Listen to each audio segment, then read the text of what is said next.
maybe a month or two ago, I bought snow guards for the metal roof.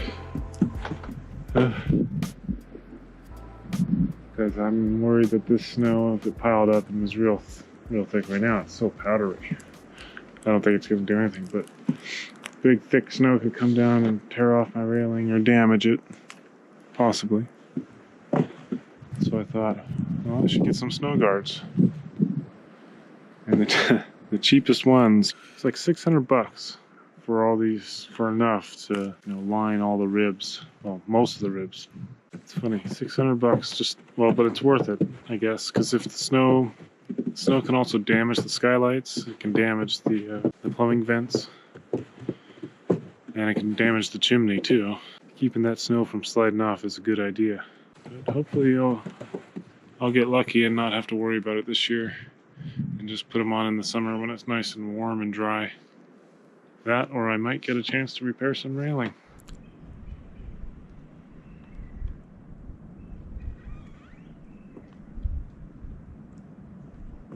Okay, don't mind the mess. I'll get to it eventually. Today, I'm going to work on the attic access, make it easier to work, and to make it easy to inspect after the fact down the line. It'll also help me, I guess, install the OSB air barrier up there, or plane for the air barrier. And there's a lot of work to do up there. It'll also help the spray foam guys get up there and get the spray foam where it needs to go. And so the attic access trusses are all running this way. I had originally wanted to put it in the laundry room, which is right over here. Right in, up in the ceiling here. But the joists are running this way, and so that means one of those drop-down ones, I guess I could put it this way and go up, but it would it might get in the way of any upper cabinets here. And I wanted to put the HRV actually here, but so that doesn't seem to be working very well. This pantry here, I'm standing in the doorway, and if I was to put it right in this bay here, I should have enough room to clear any cabinetry that's going to be right against this wall, and allow the stairs to drop down within the open floor space of the pantry. You would be able, with this door open, just be able to go right up the stairs and in. It's pretty nice. It's actually one of the more open places you probably could stick it in the house, because it's definitely not going to go. Half the roof is scissor trusses, and then the other half is just standard. There's no, it's really, can't put it in the bath, like, because I'm going to drop the ceiling. Talked about the laundry room. The closet kind of has the same issue with the trusses running this way. If they're running this way, then I could put it right in the center there and have good access, but that's not going to work.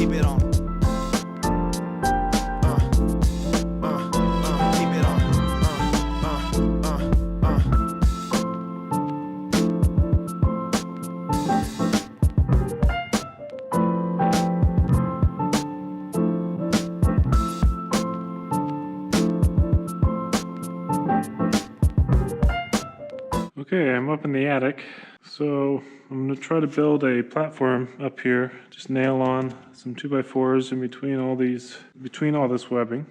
I'm going to nail the platform at about 24 inches high, so that'll give me 2 feet of space underneath the platform and in between the ceiling to fill with blown-in insulation.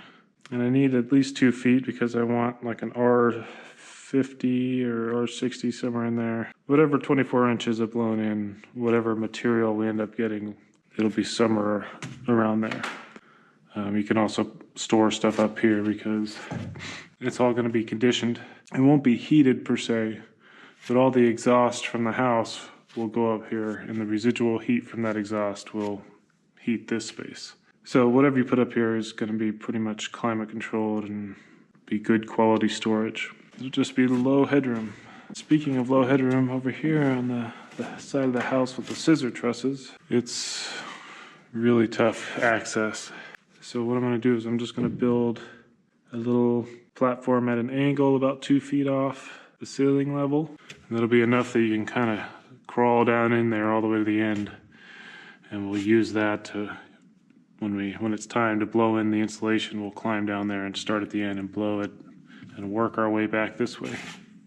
First things first, I'll snap out some lines on both sides at 2 feet. I'll take a measurement and I'll start bringing up some boards and nailing them off. And this is going to be our access hole right here. So this will have to have 2 foot sides that come up all the way around to keep the insulation from falling in. And I'll probably build some kind of top that is like an insulated top that's, I don't know, might be a trap door or something, or I'll have to figure something out. And then this wall here, I'll actually have to build a little wall that comes up all the way probably just about to the level where this shelf is, so that this can just get filled with insulation, so that this isn't a cold spot on the roof or the ceiling.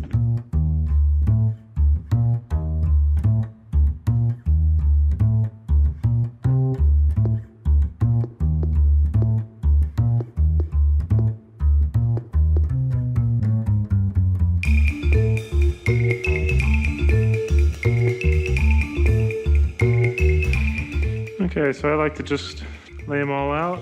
And these are going to be pretty easy. I got 24 inches.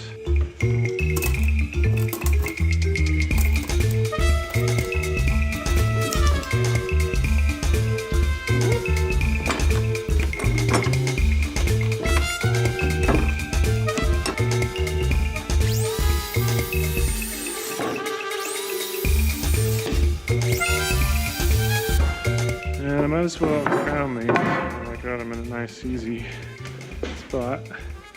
That's pretty nice.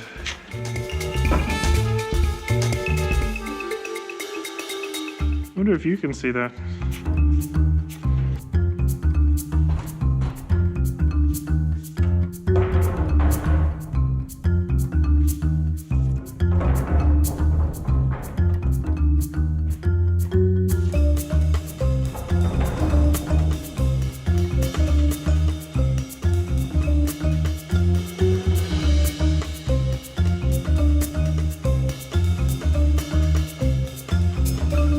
Made a mistake and cut these too long. I was thinking that these could just nail on the side of the piece of wood I'm putting in and onto the side of the truss, but then it would be at an angle because it needs to be another 1.5 inches out to be straight up and down. So I'm just going to cut off 3.5 inches and nail it on the other side and then toenail it into the bottom chord of the truss. Nice thing about cutting 3.5 inches is that's the width of this fence. So I just line up the edge of the wood with this. And there's 3.5 inches off. And I'll do it for the rest of them.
So I'm going to buy an attic ladder. and it's 22.5 by 54 is a rough opening. So 22.5 will fit right between these two, and now I just gotta lay out the 54. And pretty much the ladder comes from the back and its angle hits pretty much where the front is, straight down. So as long as I stop the 54, you know, somewhere in here, it'll come down like right in front of the doorway, right when you open up the pantry door. Should be a pretty easy entry. That should give us at least a little bit of room back here so that if I have upper cabinets, I won't be interfering with them. Well, overall, got like 69 minus 54, so 15 inches. And if I just split the difference and go basically 7.5 and 7.5 back from there, and I can make the shelving in here work however this ends up coming down. I think that'll work nicely. So I measured 7.5 off the back there and drove in a little nail. And I'll measure my 54 and 7.5. So that'll be my rough opening. That ended up right on the corner, didn't it? Hello, Mr. Spider. Okay, and I'll pull that nail out, throw it in on the other side, and make my mark over there. And then I can start framing the box so I can throw some an OSB skin in here.